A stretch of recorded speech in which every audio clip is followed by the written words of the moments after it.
Welcome to rhythm of learning. സ്വാതന്ത്ര്യ സമരവുമായിട്ട് ബന്ധപ്പെട്ടിട്ടുള്ള രാഷ്ട്രീയ സാമൂഹിക സാംസ്കാരിക മുന്നേറ്റങ്ങൾ എന്ന് പറയുന്ന ടോപ്പിക്കാണ് കുറച്ച് ദിവസമായിട്ട് നമ്മൾ പഠിച്ചുകൊണ്ടിരിക്കുന്നത്. അപ്പൊ ഇന്നത്തോടു കൂടി ആ ടോപ്പിക്ക് തീരും. അപ്പൊ അടുത്ത ദിവസം നമ്മൾ ഇന്ത്യൻ നാഷണൽ കോൺഗ്രസ് എന്ന് പറയുന്ന ടോപ്പിക്കാണ് ഇന്ത്യൻ ഹിസ്റ്ററിയിൽ പഠിക്കുക. അപ്പൊ ഇന്ന് പ്രധാനപ്പെട്ട കുറച്ച് വളരെ ഇമ്പോർട്ടന്റ് ആയിട്ടുള്ള കുറച്ച് സ്ഥാപനങ്ങളെ കുറിച്ചാണ് ഇന്ന് നമ്മൾ പഠിക്കാൻ പോകുന്നത്. അതിൽ ഏറ്റവും പ്രധാനപ്പെട്ട ഒരു സംഘടനയാണ് നമ്മുടെ ഹിന്ദു മഹാസഭ എന്ന് പറയുന്നത്. അപ്പൊ മദൻ മോഹൻ മാളവിയെ കുറിച്ചൊക്കെ നമ്മളോട് സ്ഥിരമായിട്ട് ചോദിക്കാറുണ്ട്. അപ്പൊ മദൻ മോഹൻ മാളവിയെ കുറിച്ചും ഹിന്ദു മഹാസഭയെ കുറിച്ചും അതുപോലെ സെൽഫ് റെസ്പെക്ട് മൂവ്മെന്റ്, ഭൂദാന പ്രസ്ഥാനം, ഭാരതീയ വിദ്യാഭവൻ, ജമീന്ദാരി അസോസിയേഷൻ, ഇത്തരം കുറച്ച് ചെറിയ സംഘടനകളാണ് ഇന്ന് നമുക്ക് പഠിക്കാനുള്ളത്. അപ്പൊ അതിൽ ആദ്യം നമ്മൾ പഠിക്കുന്നത് ഹിന്ദു മഹാസഭ എന്ന് പറയുന്ന സംഘടനയെ കുറിച്ചാണ്. അപ്പൊ ഹിന്ദു മഹാസഭയെ കുറിച്ച് പറയുമ്പോൾ ഹിന്ദു മഹാസഭയുടെ സ്ഥാപകൻ ആര് എന്ന നമ്മളോട് എപ്പോഴും പരീക്ഷയ്ക്ക് ചോദിക്കാറുള്ള ചോദ്യമല്ലേ. ഹിന്ദു മഹാസഭ 1907 ഹിന്ദു മഹാസഭ സ്ഥാപിക്കുന്നത്. ഹിന്ദു മഹാസഭയുടെ സ്ഥാപകൻ ആര് എന്ന് ചോദിച്ചു കഴിഞ്ഞാൽ മദൻ മോഹൻ മാളവ്യയാണ് എന്ന് പറയും. അപ്പൊ മദൻ മോഹൻ മാളവ്യയാണ് ഏത് സംഘടന സ്ഥാപിച്ചത്? ഹിന്ദു മഹാസഭ എന്ന് പറയുന്ന സംഘടന സ്ഥാപിച്ചത്. മനസ്സിലായോ നിങ്ങൾക്ക്? ഹിന്ദു മഹാസഭ സ്ഥാപിച്ച വ്യക്തി എന്താണ്? ആരാണ്? നമ്മുടെ മദൻ മോഹൻ മാളവ്യയാണ്. 1907 അദ്ദേഹം സ്ഥാപിച്ചത്. ഇദ്ദേഹത്തിന് കുറെ പേരുകളുണ്ട്. ആ പേരുകൾ ആദ്യം പഠിച്ചേ നിങ്ങള്. മഹാമാന എന്ന വിശേഷണമുള്ള വ്യക്തിയാണ് ഇദ്ദേഹം. മഹാമാന എന്ന് മദൻ മോഹൻ മാളവ്യക്ക് പേര് നൽകിയത് ആരറിയോ നിങ്ങൾക്ക്? ഗാന്ധിജിയാണ്. അപ്പൊ ഗാന്ധിജിയാണ് മദൻ മോഹൻ മാളവ്യയെ എന്ത് വിളിച്ചത്? നമ്മുടെ മഹാമാന എന്ന് വിളിച്ചത്. ഇനി PSC എപ്പോഴും ചോദിക്കാറുള്ള ചോദ്യം എന്താ? യാചകരുടെ രാജകുമാരൻ, അല്ലെ? യാചകരുടെ രാജകുമാരൻ എന്നറിയപ്പെടുന്നത് ആരാണ്? മദൻ മോഹൻ മാളവ്യയാണ്. അപ്പൊ മഹാമാന എന്ന് വിളിക്കുന്നു, യാചകരുടെ രാജകുമാരൻ എന്ന് വിളിക്കുന്നു. ഇതൊക്കെ ആരുടെ പേരാണ്? നമ്മുടെ മദൻ മോഹൻ മാളവ്യയുടെ പേരാണ്. അതുപോലെ തന്നെ അദ്ദേഹത്തിന് ഒരു തൂലികാ നാമുണ്ട്. അദ്ദേഹത്തിന്റെ കൃതികളും അതുപോലെ തന്നെ പത്രങ്ങളും അങ്ങനെയൊക്കെ ഉള്ള ആളാണ്. അതൊക്കെ ഇംഗ്ലീഷ് പത്രം, ഹിന്ദി പത്രം, വാരിക, അതൊക്കെ പ്രസിദ്ധീകരിച്ചിട്ടുള്ള ആളാണ്. അപ്പൊ അതിനൊക്കെ അദ്ദേഹം ഒരു തൂലികാ നാമം ഉപയോഗിച്ചിട്ടുണ്ട്. എന്താണ് അദ്ദേഹത്തിന്റെ തൂലികാ നാമം? മകരന്ത് എന്നാണ് അദ്ദേഹത്തിന്റെ തൂലികാ നാമം. എന്താണ്? മകരന്ത്. അതുപോലെ തന്നെ നമുക്ക് എല്ലാവർക്കും അറിയുന്ന ഒരു മുദ്രാവാക്യമാണല്ലോ സത്യമേവ ജയതേ. സത്യമേവ ജയതേ മുദ്രാവാക്യത്തെ കുറിച്ച് ഞാൻ നിങ്ങളോട് പറഞ്ഞു തരേണ്ട കാര്യമില്ല. ഈ സത്യമേവ ജയതേ എന്ന മുദ്രാവാക്യം ജനപ്രിയമാക്കിയ വ്യക്തി ആരാന്ന് ചോദിച്ചു കഴിഞ്ഞാലും മദൻ മോഹൻ മാളവ്യയാണ്. അപ്പോ ഹിന്ദു മഹാസഭയുടെ സ്ഥാപകനാണ് മദൻ മോഹൻ മാളവ്യ. മഹാമാന എന്ന പേരുള്ള ആളാണ്. അത് വിശേഷിപ്പിച്ചത് ഗാന്ധിജിയാണ്. യാചകരുടെ രാജകുമാരൻ എന്നറിയപ്പെടുന്നത് മദൻ മോഹൻ മാളവ്യയാണ്. മദൻ മോഹൻ മാളവ്യയുടെ തൂലികാ നാമം മകരന്ത് എന്നാണ്. മദൻ മോഹൻ മാളവ്യയുടെ തൂലികാ നാമം എന്താ? മകരന്ത് എന്നാണ്. സത്യമേവ ജയതേ എന്ന മുദ്രാവാക്യം ജനപ്രിയമാക്കിയത് ഏത് സ്വാതന്ത്ര്യ സമര സേനാനിയാന്നൊക്കെ ചോദിച്ചു കഴിഞ്ഞാൽ നമ്മൾ ആരുടെ പേര് പറയണം? മദൻ മോഹൻ മാളവ്യയുടെ പേര് പറയണം. മദൻ മോഹൻ മാളവ്യ ഇനി ഒരു ഇംഗ്ലീഷ് പത്രം ആരംഭിച്ചിട്ടുണ്ട്. മദൻ മോഹൻ മാളവ്യയുടെ ഇംഗ്ലീഷ് പത്രത്തിന്റെ പേര് എന്താന്ന് ചോദിച്ചു കഴിഞ്ഞാൽ നമ്മൾ പറയും ദ ലീഡർ എന്നാണ്. അപ്പൊ ദ ലീഡർ എന്ന് പറയുന്ന പത്രം ആരുടെയാ? മദൻ മോഹൻ മാളവ്യയുടെയാണ് ദ ലീഡർ ട്ടോ. അത് ഏത് പത്ര? ഇംഗ്ലീഷ് പത്രം. ഇനി ഇംഗ്ലീഷ് പത്രം മാത്രമാണോ? ഹിന്ദി പത്രവും അദ്ദേഹം ഇറക്കിയിട്ടത്രേ. അദ്ദേഹത്തിന്റെ ഹിന്ദി പത്രത്തിന്റെ പേര് മര്യാദ എന്നാണ്. അപ്പൊ മദൻ മോഹൻ മാളവ്യ 1909 സ്ഥാപിച്ച ഇംഗ്ലീഷ് പത്രം ദ ലീഡറും മദൻ മോഹൻ മാളവ്യ 1910 ആരംഭിച്ച ഹിന്ദി പത്രം ഏതാണ്? മര്യാദയും. അതുപോലെ തന്നെ അദ്ദേഹം 1907 പ്രസിദ്ധീകരിച്ച അദ്ദേഹത്തിന്റെ പ്രസിദ്ധമായിട്ടുള്ള വാരിക എന്താണ്? വാരിക. വാരികയുടെ പേര് അഭ്യുദയ എന്നുമാണ്. അഭ്യുദയ. അപ്പൊ അഭ്യുദയ എന്ന് പറയുന്നത് വാരികയാണ്. 1907 നിലവിൽ വന്നു. 1910 കൊണ്ടുവന്നതാണ് ഹിന്ദി ന്യൂസ് പേപ്പർ മര്യാദയാണ്. 1909 കൊണ്ടുവന്നതാണ് English news paper the leader ആണ്. ക്ലിയർ ആയോ? ഇനി ഇദ്ദേഹം നമ്മുടെ ആനി ബസന്റിനെ നമ്മൾ കഴിഞ്ഞ ക്ലാസ്സിൽ പഠിച്ചില്ലേ? കഴിഞ്ഞ ക്ലാസ്സിൽ ആനി ബസന്റിനെ കുറിച്ച് പഠിച്ചു. ഈ ആനി ബസന്റിന്റെ കൂടെ ചേർന്ന് ബനാറസ് ഹിന്ദു യൂണിവേഴ്സിറ്റി, എല്ലാവർക്കും അറിയാം അല്ലെ? ബനാറസ്. ഏതാണ്? ബനാറസ് ഹിന്ദു യൂണിവേഴ്സിറ്റി. അപ്പൊ ബനാറസ് ഹിന്ദു യൂണിവേഴ്സിറ്റി ആരുമായിട്ട് കൂടെ ചേർന്നതാണ്? നമ്മുടെ ആനി ബസന്റുമായി കൂടെ ചേർന്ന് ബനാറസ് ഹിന്ദു യൂണിവേഴ്സിറ്റി സ്ഥാപിച്ചതും ആരന്നെയാണ്? ബനാറസ് ഹിന്ദു യൂണിവേഴ്സിറ്റി സ്ഥാപിച്ചത് ആരന്നെയാണ്?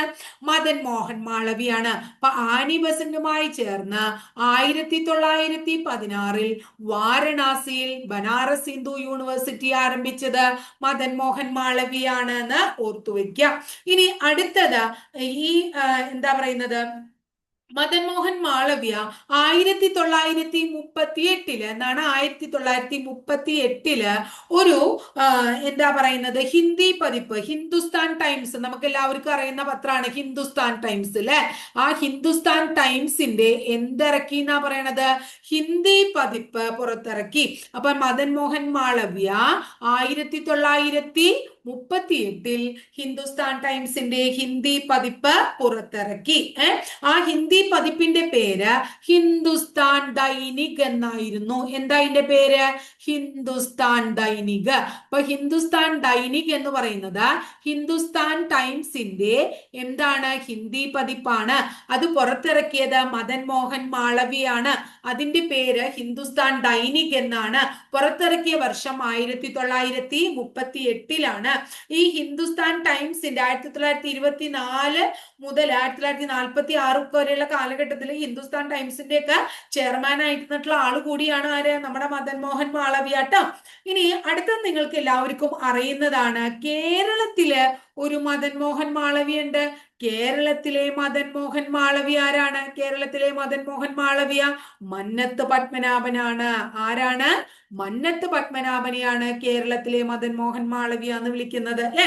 ഇനി മദൻ മോഹൻ മാളവ്യക്ക് മരണാനന്തര ബഹുമതിയായിട്ട് എന്ത് ലഭിക്കുകയുണ്ടായി? ഭാരതരത്നം ലഭിക്കുകയുണ്ടായി. ഭാരതരത്നം എങ്ങനെയാ ലഭിച്ചേ? മരണാനന്തര ബഹുമതിയായിട്ടാ ലഭിച്ചേ. എന്നാ ലഭിച്ചേ? 2014 ലഭിച്ചേ. മദൻ മോഹൻ മാളവ്യക്ക് മരണാനന്തര ബഹുമതിയായി ഭാരതരത്നം ലഭിച്ചത് 2014 എന്ന് ഓർത്തുവെക്കണം. ഇനി മദൻ മോഹൻ മാളവ്യയോടുള്ള ആദര സൂചകമായിട്ട് നമ്മള് ഒരു ട്രെയിൻ കൊണ്ടുവന്നില്ലേ? ട്രെയിനിന്റെ പേരെന്താ? മഹാമാന്യ എക്സ്പ്രസ് എന്നാണ്. എന്താ ട്രെയിനിന്റെ പേര്? മഹാമാന്യ എക്സ്പ്രസ് എന്നാണ് ട്രെയിനിന്റെ പേര്. എവിടെ തൊട്ട് എവിടം വരെ അതിന്റെ റൂട്ട്? ഡൽഹി മുതൽ വാരണാസി വരെ. അപ്പൊ ഡൽഹി മുതൽ വാരണാസി വരെ റൂട്ടുള്ള മഹാമാന്യ എന്ന് പറയുന്ന എക്സ്പ്രസ് മദൻ മോഹൻ മാളവ്യയുടെ ബഹുമാനാർത്ഥം 2016 നമ്മുടെ നരേന്ദ്രമോദി, നമ്മുടെ പ്രധാനമന്ത്രിയായ നരേന്ദ്രമോദി ഉദ്ഘാടനം ചെയ്ത ട്രെയിൻ സർവീസ് ആണ്. അടുത്ത് നിങ്ങൾ പഠിക്കേണ്ടത് Malaviya national institute of technology. എന്താണ്? Malaviya national institute of technology എവിടെയാണ് എന്ന് ചോദിച്ചു കഴിഞ്ഞാലോ അറിയണ്ടേ? ജയ്പൂരാണ്. Malaviya national institute, Malaviya national institute of ടെക്നോളജിയുടെ ആസ്ഥാനം എവിടെയാണെന്ന് പഠിച്ചോളോ. എവിടെയാണെന്നാ നമ്മൾ പഠിച്ചേ? ജയ്പൂരാണ്. എവിടെയാണ്? ജയ്പൂരാണ്. ക്ലിയർ ആയില്ലേ നിങ്ങൾക്ക്? ഇനി അടുത്തത് എവിടെയാണ്? ജയ്പൂരാണ് എന്ന് പറഞ്ഞു അല്ലെ. ജയ്പൂരാണ്. ഇനി അടുത്തത് നോക്കൂ, Madan Mohan Malaviya university of technology. Madan Mohan Malaviya university, Madan Mohan Malaviya university of technology, Madan Mohan Malaviya university of technology ഗോരഖ്പൂരിലാണ്. എവിടെയാണ്? ഗോരഖ്പൂരിലാണ്. ഗോരഖ്പൂർ എവിടെയാ മക്കളെ? യുപിയിലാട്ടോ. ഗോരഖ്പൂരിലാണ്. ഗോരഖ്പൂർ, യുപിയിലെ ഗോരഖ്പൂരില് Madan Mohan Malaviya university of technology ഉണ്ട്. Malaviya national institute of technology ജയ്പൂരാണ്. അപ്പൊ നമ്മൾ പറഞ്ഞത് എന്താ? ഹിന്ദു മഹാസഭ എന്ന് പറയുന്ന സംഘടന 1907 സ്ഥാപിച്ച വ്യക്തിയാണ് മദൻ മാളവ്യ. അദ്ദേഹത്തെ നമ്മൾ മഹാമാന എന്ന് വിളിക്കുന്നുണ്ട്. മഹാമാന എന്ന് അദ്ദേഹത്തെ ആദ്യം വിളിച്ചത് ഗാന്ധിജിയാണ്. യാചകരുടെ രാജകുമാരൻ എന്ന് വിളിക്കുന്നുണ്ട്. കൂടാതെ അദ്ദേഹത്തിന് ഒരു തൂലികാ നാമുണ്ട്. എന്താണത്? മകരന്ദ് എന്ന തൂലികാ നാമുണ്ട്. സത്യമേവ ജയതേ എന്ന് പറയുന്ന മുദ്രാവാക്യത്തെ ജനങ്ങളുടെ ഇടയിൽ ഇത്രയും പ്രസിദ്ധി കൊണ്ടുവന്ന അല്ലെങ്കിൽ ജനപ്രിയമാക്കിയത് ആരാണ്? നമ്മുടെ മാളവിയാണ്. കേരളത്തിലെ മദൻ മോഹൻ മാളവ്യ ആരാണ്? മന്നത്ത പത്മനാഭനാണ്. മദൻ മോഹൻ മാളവ്യക്ക് ഭാരതരത്നം 2014 കിട്ടിയിട്ടുണ്ട്. മദൻ മോഹൻ മാളവ്യ ഇംഗ്ലീഷിൽ ആരംഭിച്ച ദിനപത്രത്തിന്റെ പേര് ദ ലീഡർ എന്നാണ്. 1909 അപ്പൊ മദൻ മോഹൻ മാളവ്യ 1909 ഇറക്കിയ ഇംഗ്ലീഷ് ദിനപത്രം ദ ലീഡർ. മദൻ മോഹൻ മാളവ്യ 1910 ആരംഭിച്ച ഹിന്ദി ദിനപത്രം മര്യാദ. മദൻ മോഹൻ മാളവ്യ 1907 പ്രസിദ്ധീകരിച്ച വാരിക ഏതാണ്? അഭ്യുദയ. ഏതാണ്? അഭ്യുദയ. ഈ മദൻ മോഹൻ മാളവ്യ 1938 ഹിന്ദുസ്ഥാൻ ടൈംസിന്റെ ഒരു ഹിന്ദി പതിപ്പും പുറത്തിറക്കുകയുണ്ടായി. അതിന്റെ പേര് ഹിന്ദുസ്ഥാൻ ദൈനിക് എന്നാണ്. ഹിന്ദുസ്ഥാൻ ദൈനിക. ബനാറസ് ഹിന്ദു യൂണിവേഴ്സിറ്റി നമ്മുടെ ആനി ബസന്റുമായി ചേർന്ന് 1916 വാരണാസിയില് സ്ഥാപിച്ചത് മദൻ മോഹൻ മാളവ്യ ആണ്. ഓർത്തു വെച്ചോളോട്ടോ. മദൻ മോഹൻ മാളവ്യ അപ്പോ എന്താണ് ബനാറസ് ഹിന്ദു യൂണിവേഴ്സിറ്റി എവിടെയാ സ്ഥാപിച്ചതെന്ന് പഠിച്ചേ നിങ്ങള്? വാരണാസിയിലാണ്. ഇനി മദൻ മോഹൻ മാളവ്യയോടുള്ള ബഹുമാനാർത്ഥം നമ്മുടെ പ്രധാനമന്ത്രി നരേന്ദ്രമോദി 2016 ഒരു ട്രെയിൻ സർവീസ് ഉദ്ഘാടനം ചെയ്തു അല്ലെ? ഡൽഹി മുതൽ വാരണാസി വരെയുള്ള ആ ട്രെയിൻ സർവീസിന്റെ പേരെന്തെന്നാ? മഹാമാന്യ എക്സ്പ്രസ് എന്നാണ്. ഇനി എന്താ അടുത്തത്? Malaviya national institute of technology എവിടെയാണ്? ജയ്പൂരാണ് കേട്ടോ. ഇനി അതുപോലെ തന്നെ Madan Mohan Malaviya university of technology എവിടെയാ? ഉത്തർപ്രദേശിലെ ഗോരഖ്പൂരിലാണ്. അപ്പൊ ഇത്രയും കാര്യം മദൻ മോഹൻ മാളവ്യയെ കുറിച്ചും ഹിന്ദു മഹാസഭ എന്ന് പറയുന്ന സംഘടനയെ കുറിച്ചും പഠിച്ചില്ലേ? ഇനി നമ്മൾ പഠിക്കുന്നത് സെൽഫ് റെസ്പെക്ട് മൂവ്മെന്റ് എന്ന് പറയുന്ന സംഘടനയെ കുറിച്ചാണ്. എന്താ അതിന്റെ പേര്? Self respect movement. Self respect മൂവ്മെന്റിന് ഒരു പേരുണ്ടല്ലോ വേറെ. സെൽഫ് റെസ്പെക്ട് മൂവ്മെന്റിനെ വേറെ എന്തെങ്കിലും പേര് നിങ്ങൾ കേട്ടിട്ടുണ്ടോ? എന്താ കേട്ടക്കണ? സ്വയം മര്യാദ ഇയക്കം. എന്താണ്? സ്വയം സ്വയം മര്യാദ.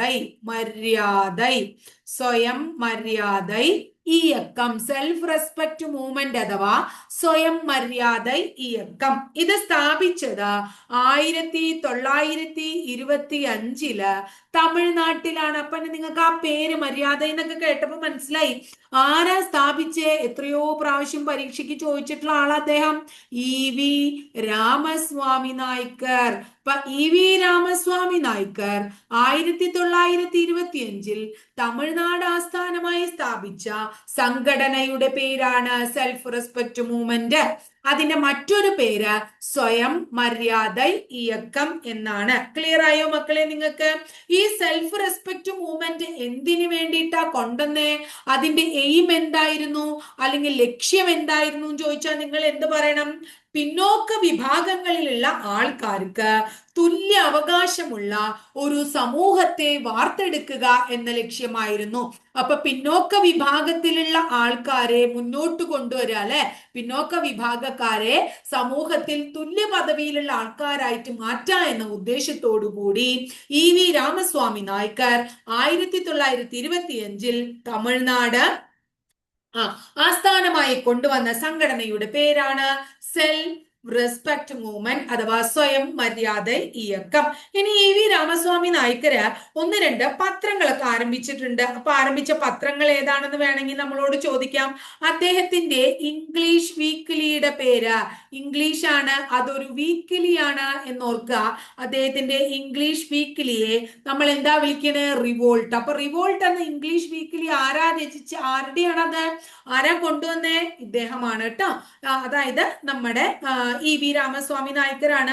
അതുപോലെ തന്നെ തമിഴില് അദ്ദേഹത്തിന്റെ ആഴ്ച പതിപ്പുകൾ ഉണ്ടായിരുന്നു കേട്ടോ. തമിഴില് അദ്ദേഹം ആഴ്ച പതിപ്പുകൾ കൊണ്ടുവന്നുണ്ട്. അദ്ദേഹത്തിന്റെ തമിഴ് ആഴ്ച പതിപ്പുകൾ ഓപ്ഷൻ കാണുമ്പോൾ തന്നെ നിങ്ങൾക്ക് മനസ്സിലാക്കാൻ പറ്റിയതാണ്. പുരൈച്ചി. എന്താണ്? പുരൈച്ചി. അടുത്തത് പകുത്തറിവ്. അത് നമ്മളിപ്പോ തമിഴ് ആണെന്ന് ഉറപ്പൊന്നും പറയാൻ പറ്റില്ല. പുരൈച്ചി എല്ലാവർക്കും ക്ലിയർ ആയില്ലേ? പകുത്തറിവ്. പകുത്തറിവ് കേട്ടോ. പുരൈച്ചി, പകുത്തറിവ് തുടങ്ങിയവ തമിഴ് ആഴ്ചപ്പതിപ്പുകളും ഇംഗ്ലീഷ് വീക്കിലി റിവോൾട്ടുമാണ്. അപ്പൊ സെൽഫ് റെസ്പെക്ട് മൂവ്മെന്റ് അഥവാ സ്വയം മര്യാദ സംഘം EV രാമസ്വാമി നായ്ക്കർ തമിഴ്നാട് ആസ്ഥാനമായി 1925 സ്ഥാപിച്ചു. എന്തായിരുന്നു ലക്ഷ്യം? പിന്നോക്ക വിഭാഗങ്ങളിലുള്ള ആൾക്കാർക്ക് തുല്യാവകാശമുള്ള ഒരു സമൂഹത്തെ വാർത്തെടുക്കുക എന്ന ഉദ്ദേശത്തോടു കൂടി അദ്ദേഹം കൊണ്ടുവന്നതാണ്. അദ്ദേഹത്തിന്റെ ഇംഗ്ലീഷ് വീക്കിലി റിവോൾട്ട് ആണ്. തമിഴ് ആഴ്ചപ്പതിപ്പുകൾ പുരൈച്ചിയും പകുത്തറിവുമാണ്. ഇനി അടുത്ത വളരെ ഇമ്പോർട്ടന്റ് ആയിട്ടുള്ള സെൽഫ് റെസ്പെക്ട് മൂവ്മെന്റ് പോലെ തന്നെ ഇമ്പോർട്ടന്റ് ആയിട്ടുള്ള വേറൊരു പ്രസ്ഥാനത്തിന്റെ പേരാണ്, നിങ്ങൾ എല്ലാവരും കേട്ടിട്ടുള്ളതാണ്, ഭൂദാന പ്രസ്ഥാനം. ഭൂദാന പ്രസ്ഥാനം ആരാ കൊണ്ടുവന്നേന്ന് എല്ലാവർക്കും അറിയാലോ. ആരാ കൊണ്ടുവന്നേ? ആചാര്യ വിനോബ ഭാവെ. ഇനിയിപ്പൊ ഞാനെല്ലാം പറയുന്നുണ്ട്, നിങ്ങൾക്ക് അറിയാലോ അറിയാലോ എന്ന് പറയുമ്പോ പുതിയതായിട്ട് വന്നിട്ടുള്ള കുട്ടികൾ പേടിക്കൊന്നും വേണ്ട, ഇങ്ങനെ തന്നെയാണ് നമ്മൾ കാര്യങ്ങളൊക്കെ അറിയണേ കേട്ടാ. അപ്പൊ അതൊന്നും സാരില്ല. പഴയത് പഠിച്ചിരിക്കുന്ന കുട്ടികൾക്ക് ഇപ്പൊ ഒരു കൊല്ലമൊക്കെ ആയിട്ട് LGSന് വേണ്ടിയൊക്കെ പഠിച്ചിരിക്കുന്ന കുട്ടികൾ ഉണ്ടാവും, അല്ലെങ്കിൽ മുമ്പ് ചെറിയ ചെറിയ പരീക്ഷകളൊക്കെ എഴുതി ഞങ്ങളുടെ ലക്ഷ്യം കമ്പനി ബോർഡ് LGS ആണെന്ന് പറഞ്ഞ് അതിനെ നോക്കിയിരിക്കുന്ന കുട്ടികളൊക്കെ ഉണ്ടാവും. അപ്പൊ അവരൊക്കെ കുറെയൊക്കെ പഠിച്ചു കഴിഞ്ഞിട്ടുണ്ടാവും. നിങ്ങൾ പുതിയതായിട്ട് വരുന്ന കുട്ടികളാണെങ്കിൽ നിങ്ങൾ പേടിക്കൊന്നും വേണ്ട, നമ്മൾ പഠിച്ചെത്തൂട്ടാ. അപ്പൊ ഭൂദാന പ്രസ്ഥാനം ആചാര്യ വിനോബ ഭാവെ എന്നാ തുടങ്ങിയേ? 1951 തുടങ്ങിയേ. എവിടെയാ തുടങ്ങിയേ? പോച്ചമ്പള്ളി എന്ന് പറയുന്ന സ്ഥലത്താ തുടങ്ങിയേ. പോച്ചമ്പള്ളി എവിടെ അറിയോ നിങ്ങൾക്ക്? തെലുങ്കാനയിലാണ്. അപ്പൊ തെലുങ്കാനയിലെ പോച്ചമ്പള്ളിയിൽ 1951 ആചാര്യ വിനോബ ഭാവെ ആരംഭിച്ചതാണ് ഭൂദാന പ്രസ്ഥാനം. ക്ലിയർ ആയില്ലേ? അപ്പൊ ഇത്രയാണ് ഭൂദാന പ്രസ്ഥാനം. അടുത്തത് ഭാരതീയ വിദ്യാഭവൻ. വേറൊന്നും അറിഞ്ഞില്ലെങ്കിലും ഭാരതീയ വിദ്യാഭവൻ ഒരു സ്കൂളാണ്. സ്കൂളുകൾക്ക് ഇപ്പൊ കുറെ ഭവൻസിലാണ് നമ്മുടെ കുട്ടികൾ പഠിക്കണേന്നൊക്കെ നമ്മൾ പറയാറുണ്ട്. അപ്പൊ അങ്ങനെ ഭവൻസിൽ കുട്ടികളൊക്കെ ഉള്ള അമ്മമാരൊക്കെ ചിലപ്പോൾ നമ്മളിത് ഇവിടെ പഠിക്കണ്ടാവും അല്ലെ. അപ്പൊ ഭാരതീയ വിദ്യാഭവൻ എന്താന്ന് മനസ്സിലായി? ഒരു വിദ്യാഭ്യാസ മേഖലയുമായിട്ട് ബന്ധപ്പെട്ടിട്ടുള്ള ഒരു സംഘടനയാണെന്ന് മനസ്സിലായി. ഇത് ശരിക്കും ഒരു വിദ്യാഭ്യാസവുമായി ബന്ധപ്പെട്ടുള്ള ഒരു ട്രസ്റ്റ് ആണ്. ഇത് എന്താണ്? ഒരു ട്രസ്റ്റ് ആണ് കേട്ടോ. ഇത് സ്ഥാപിച്ചതാരാ? KM മുൻഷിയാണ്. നമ്മുടെ KM മുൻഷിയാ സ്ഥാപിച്ച. ആര് പറഞ്ഞിട്ടാ സ്ഥാപിച്ചേ? KM മുൻഷി ഗാന്ധിജിയുടെ സഹായത്തോടെ, ഗാന്ധിജിയുടെ അനുമതിയോടുകൂടി ആരംഭിച്ചതാണ്. ഏതാന്ന് പറഞ്ഞ ഭാരതീയ വിദ്യാഭവൻ. എവിടെയാ അദ്ദേഹം അത് ആരംഭിച്ചത്? മുംബൈയിലാട്ടോ ആരംഭിച്ചത്. 1938. ഈ വർഷം പ്രധാനമാണ്. 1938 ഗാന്ധിജിയുടെ സഹായത്തോടുകൂടി KM മുൻഷി ആരംഭിച്ച ഒരു വിദ്യാഭ്യാസ ട്രസ്റ്റ് ആണ്, ഇന്ത്യൻ വിദ്യാഭ്യാസ ട്രസ്റ്റ് ആണ് ഭാരതീയ വിദ്യാഭവൻ. ഭാരതീയ വിദ്യാഭവൻ. ക്ലിയർ ആയില്ലേ? അടുത്തത് ഒരെണ്ണം സ്വദേശി ബാന്ധവ് സമിതി. സ്വദേശി ബാന്ധവ് സമിതി. അതെന്താ? സ്വദേശി ബാന്ധവ് സമിതി. സ്വദേശി അപ്പൊ തന്നെ നിങ്ങൾക്ക് കാര്യം പിടികിട്ടിക്കൊള്ളണം. ഒന്നും അറിയാത്ത കുട്ടികൾക്കാണെങ്കിൽ സ്വദേശി എന്ന് പറഞ്ഞാൽ നമ്മുടെ ദേശത്തിലെ ഉൽപ്പന്നങ്ങൾ. അപ്പൊ നമ്മുടെ ദേശത്ത് നമ്മൾ പറഞ്ഞു ബ്രിട്ടീഷുകാരുടെ ഉൽപ്പന്നങ്ങളൊന്നും ഉപയോഗിക്കാണ്ട് നമ്മൾ ഖാദിയൊക്കെ ഉപയോഗിച്ചു തുടങ്ങി, നമ്മുടെ അവിടെ പ്രൊഡ്യൂസ് ചെയ്ത പ്രോഡക്റ്റുകൾ ഉപയോഗിച്ചു തുടങ്ങി എന്നൊക്കെ നമ്മൾ പറഞ്ഞു അല്ലെ. ആ ഒരു ഘട്ടത്തിലേക്ക് നമ്മൾ ഇനി വരും. മുമ്പ് പഠിച്ചിട്ടുള്ള കുട്ടികളാണെങ്കിൽ അതൊക്കെ കേട്ടിട്ടുണ്ടാവും, ടീച്ചറുടെ ക്ലാസ് കേട്ടിട്ടുള്ളവർ. അല്ലാത്തവർക്ക് നമ്മൾ ഇനി മോഡേൺ ഇന്ത്യ അത് പഠിക്കുമ്പോൾ അതിൽ നമ്മൾ പറയും വിദേശ ഉൽപ്പന്നങ്ങളൊക്കെ നമ്മൾ ബഹിഷ്കരിച്ചു. അങ്ങനെ തദ്ദേശീയ ഉൽപ്പന്നങ്ങളുടെ ഉപയോഗം വർദ്ധിപ്പിച്ച് വിദേശ വസ്തുക്കൾ ബഹിഷ്കരിക്കുക എന്ന ഉദ്ദേശത്തോടു കൂടി സ്വദേശി ബാന്ധവ സമിതി കൊണ്ടുവന്നത് അശ്വനി കുമാർ ദത്തയാണ് കേട്ടോ. ആരാണ്? അശ്വനി കുമാർ ദത്ത. ഇത്രയും ഓർത്താ മതി. അശ്വനി കുമാർ ദത്ത സ്വദേശി ബാന്ധവ് സമിതി കൊണ്ടുവന്നു. വിദേശ വസ്തുക്കളൊക്കെ ബഹിഷ്കരിക്കാൻ വേണ്ടിയിട്ടാണ്. ഇത്രയും കാര്യം മനസ്സിലായോ മക്കളെ? ഇനി വളരെ ഇമ്പോർട്ടന്റ് ആയിട്ടുള്ള വേറൊരു സംഘടനയാണ് സെമീന്ദാരി അസോസിയേഷൻ. എന്താണ്? Zamindari association. Zamindari association. Zamindari association. അപ്പോ നമ്മള് ഈ എന്താ പറയാ, ഇത് പഠിക്കുമ്പോൾ നമ്മൾ പറഞ്ഞത് എന്താണ്? അതായത് സ്വാതന്ത്ര്യ സമര ചരിത്രവുമായിട്ട് റിലേറ്റഡ് ആയിട്ടുള്ള സാമൂഹിക, സാംസ്കാരിക, രാഷ്ട്രീയ മുന്നേറ്റങ്ങൾ. അപ്പൊ ശരിക്കും പറയുകയാണെങ്കിൽ ഇതൊരു പൊളിറ്റിക്കൽ ഓർഗനൈസേഷൻ ആണ്. ഏതെന്ന് പറഞ്ഞിട്ടുണ്ടെങ്കിൽ ജമീന്ദാരി അസോസിയേഷൻ ഒരു പൊളിറ്റിക്കൽ ഓർഗനൈസേഷൻ ആണ്. സംശയമുള്ളവരൊന്ന് നോട്ട് ചെയ്ത് വെച്ചോളോ. ജമീന്ദാരി അസോസിയേഷൻ ആധുനിക ഇന്ത്യയിലെ ആദ്യ രാഷ്ട്രീയ സംഘടന. ആധുനിക ഇന്ത്യയിലെ ആദ്യ രാഷ്ട്രീയ സംഘടന. ആധുനിക ഇന്ത്യയിലെ ആദ്യ രാഷ്ട്രീയ സംഘടന എന്ന് നമ്മൾ വിശേഷിപ്പിക്കുന്നത് ജമീന്ദാരി അസോസിയേഷനെയാണ്. സെമീന്ദാരി അസോസിയേഷൻ കൽക്കത്തയിൽ സ്ഥാപിതമായ സംഘടനയാണ്. ഇനി ജമീന്ദാരി എന്ന് പറയുമ്പോൾ തന്നെ ഇതിനെ ഇങ്ങനെയും വിളിക്കാം നിങ്ങൾക്ക് കേട്ടോ, land holders association. Land holders association എന്നറിയപ്പെടുന്നതും ഏത് തന്നെയാണ്? ഈ ജമീന്ദാരി സംഘടന തന്നെയാണ്. അപ്പൊ ജമീന്ദാരി അസോസിയേഷൻ ഒരു പൊളിറ്റിക്കൽ സംഘടനയാണ്. ആധുനിക ഇന്ത്യയിലെ ആദ്യ രാഷ്ട്രീയ സംഘടനയാണ്. കൽക്കട്ടയിലാണ് ഇത് സ്ഥാപിച്ചത്. 1838 1838 കൽക്കട്ടയിൽ സ്ഥാപിച്ചു. ഇതിന്റെ പ്രധാന നേതാവ് ദ്വാരകാനാഥ് ടാഗോർ ആണ്. ആരാണ് ഇതിന്റെ പ്രധാനി? ദ്വാരകാനാഥ് ടാഗോർ. അപ്പൊ ദ്വാരകാനാഥ് ടാഗോർ 1838 കൽക്കത്ത ആസ്ഥാനമായി ആരംഭിച്ച രാഷ്ട്രീയ സംഘടനയാണ്. ആധുനിക ഇന്ത്യയിലെ ആദ്യ രാഷ്ട്രീയ സംഘടനയാണ് ജമീന്ദാരി അസോസിയേഷൻ അഥവാ ലാൻഡ് ഹോൾഡേഴ്സ് അസോസിയേഷൻ. ക്ലിയർ ആയില്ലേ? ഇനി ദ്വാരകാനാഥ് ടാഗോർ മാത്രമൊന്നല്ല, വേറെയും ആൾക്കാരുണ്ടായിരുന്നു. പ്രസന്നകുമാർ ടാഗോർ, രാധാകാന്ത്. ആരാണ്? രാധാകാന്ത് ദേവ്. അതുപോലെ തന്നെ രാജ് കമൽ സെന്ന്. അതുപോലെ ഭവാനി ചരൺ മിത്ര. ഇത്രയും ആൾക്കാരെ ആവശ്യമൊന്നുമില്ല, എന്നാലും ഞാൻ അങ്ങനെ പറഞ്ഞു എന്ന് മാത്രമേ ഉള്ളൂ. നമ്മൾ ആരുടെ പേര് ഓർത്തു വെക്കുക? ദ്വാരകാനാഥ് ടാഗോറിന്റെ പേരൊന്ന് ഓർത്തു വെക്കുക. പിന്നെ ഇവരെ ഒന്ന് നമ്മൾ കേട്ടിട്ടുണ്ടല്ലോ, അപ്പൊ ആൾക്കാരെ മനസ്സിലാവും നിങ്ങൾക്ക്. അബദ്ധവശ വന്നാൽ തന്നെ ഒരു റാങ്ക് മേക്കിംഗ് ക്വസ്റ്റ്യൻ ഒക്കെ ആയിട്ട്. അപ്പൊ ദ്വാരകാനാഥ് ടാഗോർ, പ്രസന്നകുമാർ ടാഗോർ, രാധാകാന്ത് ദേവ്, രാജ് കമൽ സെൻ, ഭവാനി ചരൺ മിത്ര, ഇവരൊക്കെ കൂടി തുടങ്ങിച്ചാലും ഇതിന്റെ ലീഡർ ആരാ? ദ്വാരകാനാഥ് ടാഗോർ ആണ് അല്ലെ. ഇനി ബംഗാൾ ബ്രിട്ടീഷ് ഇന്ത്യൻ സൊസൈറ്റി അടുത്തതാണ്. Bengal British Indian society